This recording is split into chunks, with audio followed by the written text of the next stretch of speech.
안녕하세요. 고부입니다. 2026년 3월 31일 환율이 1,530원을 터치하고 제가 지금 녹화하는 시간이 3월 31일 오후 10시 반인데 지금 1,500원, 1,520원대 후반, 중후반을 지금 유지를 하고 있어요. 환율이 왜 이렇게 됐는지 좀 현실적인 이유들을 체크를 해보고자 이 영상과 자료를 제작하게 되었습니다.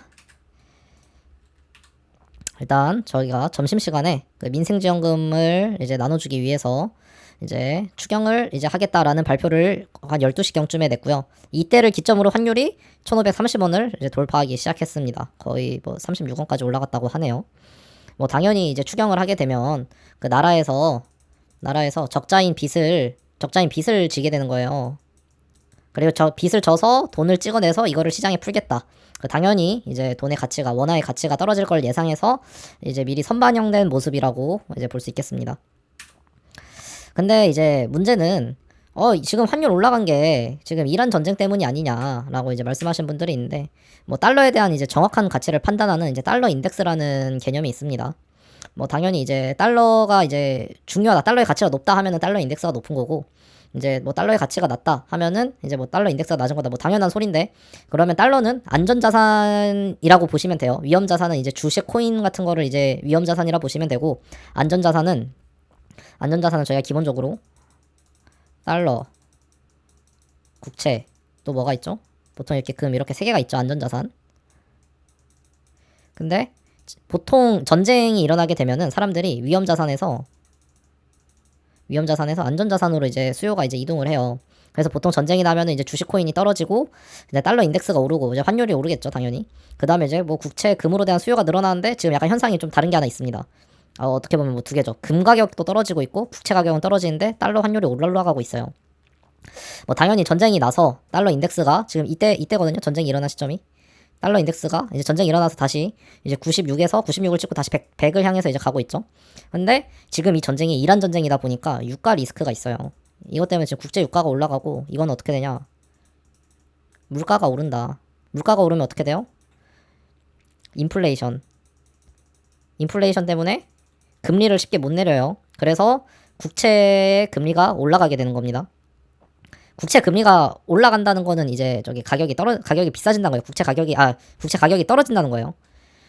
그리고 금 같은 경우에는 이제 왜 떨어지냐? 전쟁을 일으키는 데 있어서 그 최근에 그런 기사가 있었습니다. 러시아에서 이제 러우 전쟁에 대한 그 전쟁 준비금을 지금 금을 팔아서 이제 뭐 무기 사는 데나 아니면 이제 그 전쟁 비용을 대는데 지금 필요하다 해서 이제 금을 대량으로 매도했다는 기사가 나왔습니다. 지금 중동 지역에 있는 그 지금 이란 전쟁에 엮여 있는 나라들도 그 미사일 산다고 지금 금을 팔고 있다고 하는 소식도 이제 있습니다. 그래서 지금 달러 인덱스가 지금 이란 전쟁 때문에 지금 100을 찍어서 당연히 이제 환율이 오른 것도 맞아요. 뭐 일단 달러 인덱스가 오른 게 우선적이다. 근데 이제 근본적인 원인을 일단 찾아야 되는데 저희가 이제 2022년 2월 달에 러시아 우크라이나 전쟁이 이제 시작이 됐고 이때 달러 인덱스가 96에서 거의 한 115 근처까지 이제 115 근방까지 이제 찍었습니다. 그러면 달러 인덱스가 115일 때 우리의 환율은 얼마였냐? 1,400원대 초반이었죠. 근데 지금 달러가 인덱스가 100인데 저희는 지금 1,530원까지 찍었습니다. 그러니까 이 소리는 뭐냐? 이 기간 동안 그러니까 2022년부터 2026년까지 이 기간 동안 환율이 아니라 원화 가치가 떨어졌다. 를 메인으로 보셔야 됩니다. 환율 오른 거? 당연히 이란 전쟁 나서 환율 오른 거 맞지. 근데 기본적으로 메인은 이전 사태와 비교를 해봤을 때, 이전 러우 전쟁과 비교를 해봤을 때 원화 가치가 떨어진 게 확실하다. 이거를 이제 메인 원인으로 보셔야 돼요. 그리고 이 원화 가치가 떨어진 거에는 어떤 이유들이 있는지를 제가 여러분들에게 말씀을 드리려고 합니다. 환율 상승의 원인, 원화 가치 하락의 원인이라고 보시면 됩니다. 작년 11월쯤에 이제 한국은행 총재 이창용 총재님이 이제 원화 약세는 이제 내국인들이 해외 투자를 했다. 해외 투자로 이제 자금들이 많이 갔다. 외국인 자금 이탈. 보다는 외국인들이 이제 코스피를 파는 것보다 내국인들이 해외 주식 투자를 위해 환전을 많이 해간다. 라고 이렇게 말을 하면서 환율 1,500원 레벨 걱정 없다. 1,500원 안 온다. 하고 또 이제 올해 1월 달에 1,500원 위기 아니다. 이렇게 말을 해놓고서 어떻게 해요? 이제 오늘 찍어버렸죠. 오늘이 아니지. 1,500원은 이제 며칠 전에 찍었죠. 근데 이창용 총재님도 이란 전쟁 날 거라고 생각은 못 했을 거예요. 저도 이란 전쟁 안 났으면 환율 1,500원은 안 됐을 거라고 생각을 하고요. 그럼 근본적인 원인은 뭐냐? 일단 그 통화의 가치를 나타내는 게 기준금리입니다. 이게 기준금리가 높으면 높을수록 이제 그 통화에 대한 가치가 높은 거고요. 예를 들어서 뭐 그냥 이자라고만 생각하시면 돼요. 은행에서 너 원화 이만큼 우리한테 보관해주면 이자 얼만큼 이자 5% 줄게, 2% 줄게, 5%만큼 줄 테니까 이 돈이 귀한 거야라고 이제 생각을 하시면 됩니다. 그래서 코로나 때 제로금리 이후에 이제 미국이 이제 양적 완화가 아닌 그 긴축을 진행을 하면서 금리를 굉장히 급격하게 올렸죠. 빅스텝을 밟아가면서. 근데 이제 문제는 뭐냐? 한국은 미국이 이때 올릴 때 올리지 않았어요. 이때 올린 이유는 뭐 레고랜드 사태도 있고 한데 뭐 제일 큰 거는 이제 둔촌주공 사태가 좀 큽니다. 뭐 제가 뭐 왼쪽에 있는 사람들만 이렇게 까냐 하는데 솔직히 이때는 윤석열 정권 때였고 저는 뭐 이것도 좀 잘한 거라고 생각 안 해요.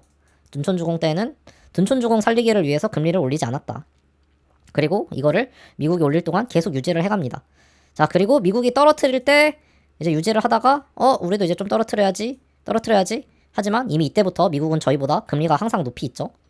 미국은 한국보다 금리를 항상 높게 유지를 해왔다. 이 말은 뭐냐? 달러는 달러 가치, 시장에 있는 달러 가치를 원화 가치보다 높게 칠 수밖에 없다. 이렇게 생각을 하시면 되고, 당연히 이제 뭐 금리가 낮으면 사람들이 이제 대출 많이 받고 시장에 돈 많이 풀리겠죠. 시중에 대한 M2 증가율이 이제 거의 두 배 가까이 차이가 났다. 그러면은 이것만 봐도 이제 이해를 할 수 있는 게 뭐냐? 2022년부터 2026년 3월까지 화폐 가치가 박살난 이유?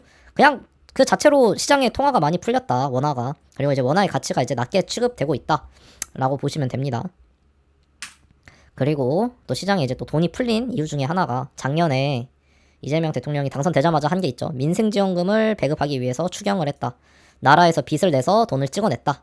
이 빚은 당연히 이제 국채 규모가 더 커지는 거죠. 근데 문제가 하나 더 있습니다. 오늘 점심시간에 또 민생지원금을 주기 위해서 추경이 예정돼 있다. 야, 이러면은 어떻게 환율 이거 잡겠다는 건지 말겠다는 건지 잘 모르겠습니다. 뭐 다른 원인들 또 봅시다. 이게 12월 22일에 그 달러 5분봉이에요. 살려는 사람, 팔려는 사람. 야, 이 막으려는 사람이랑 뚫으려는 사람의 이 미친 공방전 보이십니까? 이거는 의도적인 환율 개입이고, 이건 아마 국민연금이나 아니면 이제 하는 외환 보유고를 통해서 이제 뭐 의도적인 이제 그 달러 환율을 잡으려고 하는 모습이고요. 근데 이런 모습이 저는 예상하는 건데 이제 의도적인 개입이 있던 큰 부분이 이렇게 두 개 있다고 보고 있어요. 뭐 이 부분은 저도 개입이 있었는지 안 있었는지는 저도 확신은 못하는데, 이거 두 개는 좀 그 국내 기관, 국민연금이나 한국은행에서 의도적인 개입이 있었다고 생각을 합니다. 근데 이게 의도적으로 개입해봤자 의미가 없는 게, 떨어뜨리면 다시 올라가고 뭐 이것도 개입했다 치면 떨어뜨리면 다시 올라가고. 근데 이때 올라간 거는 이제 저기 이란 전쟁의 여파로 달러 인덱스가 이제 올라간 여파가 크기 때문에 이제 뭐 그렇습니다. 근데 또 이제 문제가 하나 있죠. 자, 여기서 환율을 마사지를 한 다음에 여기서부터 12월 말부터 해가지고 코스피가 4천부터 6천까지 쭉 상승을 했습니다. 자, 여기서 과연 국내 기관이 개입을 안 했을까? 저는 무조건 국내 기관이 진짜 맛있게 잘 차트를 만들어줬어요. 외인들도 들어오게 만들고. 근데 문제는 뭐냐? 이 점에서 이제 그 외국인들이 이제 계속 줄줄이 이탈하고 있다는 거죠, 지금. 그래서 이게 이제 국민연금으로 예를 들어볼게요. 국민연금 들여가지고 주가 부양해놨더니 외국인들이 우리들이 열심히 낸 국민연금으로 재미 보고 그냥 쭉 환전해서 그냥 빠져나가는 거예요. 얘네들 빠져나갈 때 어떻게 해요? 원화를 달러로 환전해서 빠져나가잖아요. 그럼 어떻게, 당연히 환율 더 올라갈 수밖에 없지. 여기서 이제 골 때린 게 뭐냐? 국내 투자를 확대하기로 하는 국민연금 기금이 포트폴리오를 2030년에나 공개한다. 30년까지 비공개한다. 참 이게 속이 투명하지 않습니까? 네, 뭐 이게 정상적으로 오른 주가라고 저는 생각을 안 하기 때문에. 그래서 뭐 예전 영상에도 말씀을 드렸지만 저는 삼성전자를 그때 이쯤에서 다 팔고, 그 다음에 이제 이런 움직임, 예측 못한 거는 내가 잘못한 게 맞다. 하지만 앞으로도 안 할 것이다. 시장의 개입이, 인위적인 개입이 있는 이상 예측하기가 쉽지 않기 때문에 저는 안 한다고 말씀을 드렸습니다. 그래서 외인들의 이탈이 아마 지금도 계속 이탈을 하고 있을 거예요. 이탈하고 있을 거요가 아니라 31일까지 봤을 때 계속 이탈하고 있습니다. 그래서 이제 환율이 오른 이유들을 알아봤고, 방금 이제 민생지원금 이제 추경을 한다고 했는데 이게 저는 진짜 잘못됐다고 생각을 해요. 뭐 제가 비유를 드리려고 이렇게 그림을 하나 준비를 했는데, 여러분 악어 100마리를 키우는데 여기에 닭 100마리 넣으면 다 같이 한 마리씩 이렇게 나눠 먹나요? 아니에요. 그냥 이렇게 힘세고 빠른 악어들이 이렇게 약한 애들 거 뺏어가지고 그냥 2마리 3마리씩 먹어요.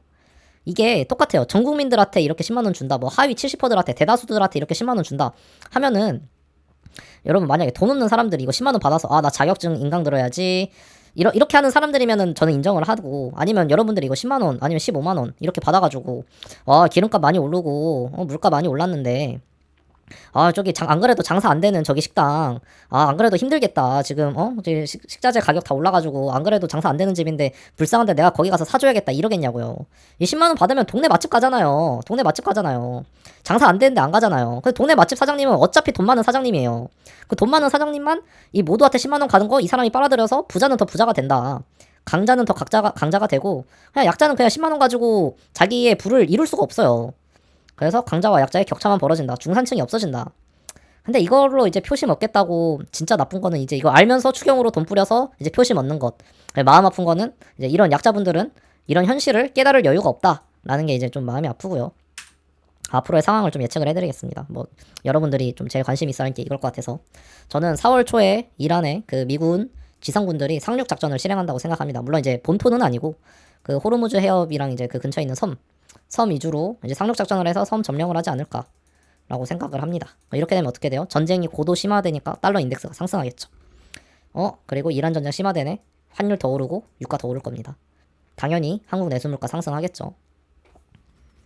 뭐 이미 뭐 집값 특히 저는 이게 뭐 물가 상승도 물가 상승이지만 시장의 M2 화폐량이 올라가면 올라갈수록 이게 초록색이 M2 화폐량이거든요. 이 집값은 좀 맞춰서 이렇게 올라갈 수밖에 없어요. 이때까지 왜 민주당 정권에서만 이렇게 집값이 많이 오르냐. 당연히 이제 민주당 정권에서만 통화량을 이렇게 많이 푸니까 당연히 오르지. 이 집값만 오른 게 아니라 전체적인 물가도 다 오릅니다. 이 집값이 이제 좀 대표적으로 보여서 그렇지. 여러분 옛날에 그 국밥 가격이나 뭐 짜장면 가격 생각해 보세요. 참 마음이 아픕니다.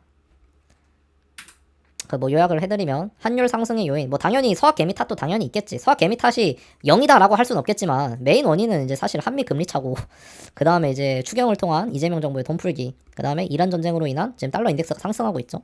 지금 100원절입니다. 저는 이거 아까 말했듯이 4월 초까지는 더 오른다고 봐요. 그 다음에 이제 민생지원금 추경이 이제 나쁜 거. 여러분들 민생지원금 받아서 장사 안 되는 불쌍한 식당 가서 안 팔아주잖아요. 이 사람들은 더 힘들어. 기존 그냥 동네 장사 잘 되는 데만 더 장사 잘 된다고. 그래서 부유층과 서민층 격차는 더 크게 벌어진다. 중산층이 없어진다. 앞으로의 예측은 4월 초 유가 환율 피크 예상. 당연히 아까 뭐라 했죠? 상륙군 섬 점령. 이거 작전 저는 한다고 봅니다. 당연히 한국 물가 상승 예상되고 집값 당연히 오릅니다. 그냥 통화량 오르면 오른다고 보시면 돼요. 저는 이번 정부 때 집값 안 잡힌다고 생각하는 사람이기 때문에 네 일단 뭐 크게 요약하면 이렇고요. 뭐 환율 그러면 지금 달러 사야 되냐? 뭐 미국 주식 그 혹시 저랑 같이 5월 6월 달에 들어가실 거면은 뭐 지금 사셔도 되고 아니면 뭐 그냥 환차익으로 재미 보실 거면 지금 사서 4월 초 중순에 파셔도 되고 네 뭐 그냥 그 추가로 좀 생각나는 아이디어들이 있으면 영상이나 게시물로 올리도록 하겠습니다. 네 구독과 좋아요 그 알람 설정까지 해주시면 감사하겠고 다음 영상으로 찾아뵙겠습니다. 감사합니다.